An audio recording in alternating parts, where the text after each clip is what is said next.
Subscribe to our YouTube channel for in-depth interviews of India Inc. and press the bell icon so that you do not miss our updates.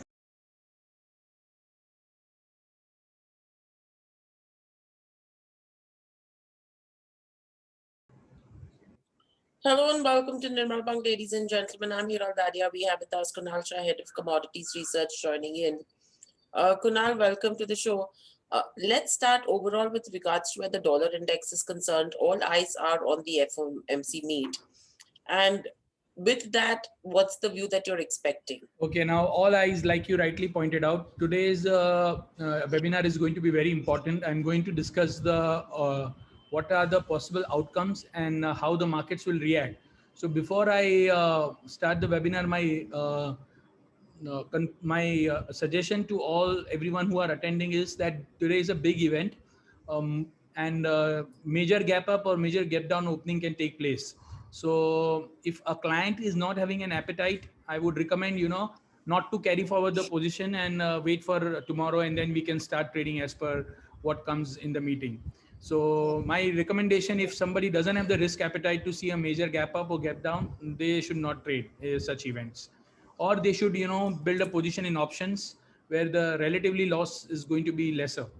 So what is basically expected? So if you see what happened, one day we saw metals moving up, and yesterday was a day where copper had a 20 rupees gap down opening, and since then another 10-15 rupees. So copper prices corrected from 750 to almost 710 rupees today morning. So already we saw 40 rupees downside. Why this is happening before FOMC meeting? So FOMC meeting, there are going to be two possible probabilities. One is that FOMC will say that we are not going to do tapering, even though this inflation is there.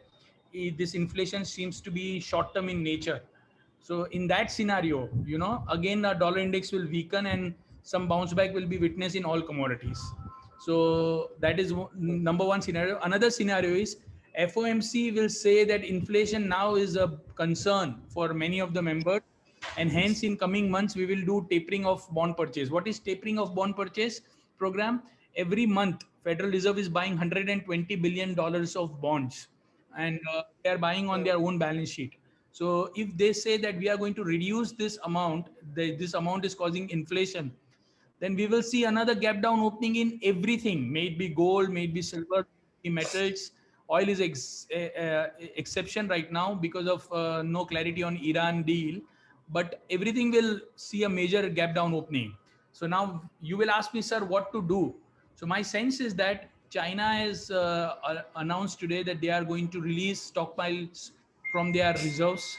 So that itself is a bearish news. So metal is something where I'm getting a clarity. Metal, I will sell copper around 2720. I will go short in copper. I will sell nickel around 1300. I will sell zinc around 239.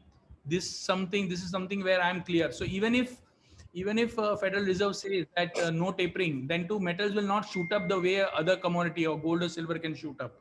So metals I recommend to remain short for the evening session.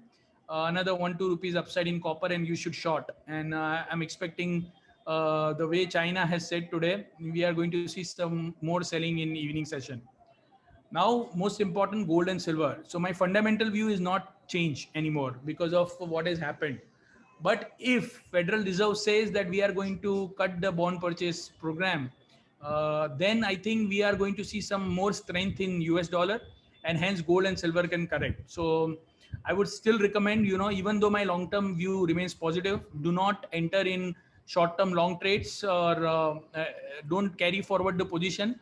Gold and silver is going to be very crucial. So I would recommend, wait for a day. It's not necessary that we should have a strong view every day. So we had a 3 months, 4 months when our view was going well, and now suddenly we have so many uncertainties on account of this Fed meeting. So avoid for the day gold and silver. Some small pullback, 100 200 rupees for jobbing, you can go long today, but I would recommend not to carry forward the position for gold and silver. Crude, it seems that all eyes are on US Iran meeting. It seems that they are going to pass. So in 2015 US Iran nuclear deal was off when the Trump came, And I think now it is going to be again back with the Biden. But when is something, I don't know. Nobody knows for that same reason. So the moment this Iran deal is taking place, at that time oil will go down. And I am still of the view for evening session, the way other commodities have corrected, today's high should be a stop loss, sell at 5300 and wait for the target of 5250. So 1:1, but I think oil looks weak considering what FOMC meeting is there today. So don't carry forward hefty positions. Tomorrow only we can take a fresh call, and especially gold silver, avoid taking big positions. Okay, so that's the overall view coming in with regards to commodities as a space is concerned. One question coming in, Kunal, can we short bullion today? No, Piyush, I'm not in a favor to go short also. I'm not basically very clear today. I'll be very honest with you guys. You guys are following us, so I don't want to give you any. My long-term view is unchanged. Like I said, I'm bullish, but I'm not able to figure out what's going to happen in short term. So not necessary, we should trade every day. If we are not having a clear view, then we should stay aside and wait for the clarity after the FMC meeting. I will flash at night what is the view I'm developed after 12 o'clock, but meanwhile avoid. So that's a avoid coming in with regards to where bullion is concerned. I think that's the only question. Apart from that, any view on the rupee, on dollar rupee pair? Yeah, Dhirendra, the view for USD INR is all depending upon the FMC meeting. So my view is not going to matter. But my hunch feeling says that the inflation in US is really picking up. It's getting hot in US, 5% inflation. So they may give some indication. So if you want to take a trade, compulsive trader, then you can go long in USD INR pair, and you may see gap up opening tomorrow. Right. Any maximum downside for nickel? Maximum downside 1260. If the Federal Reserve talk about tapering, it will open gap down only tomorrow. 1260, 1270, it will open gap down. Right. Kunal, any view on natural gas? Looks firm on the hotter weather, and more higher consumption can go up 5 to 6 rupees during evening session. Right. So these are the questions that have come in. I think we've answered all of them as well. Thank you, participants. Thank you, Kunal, as well.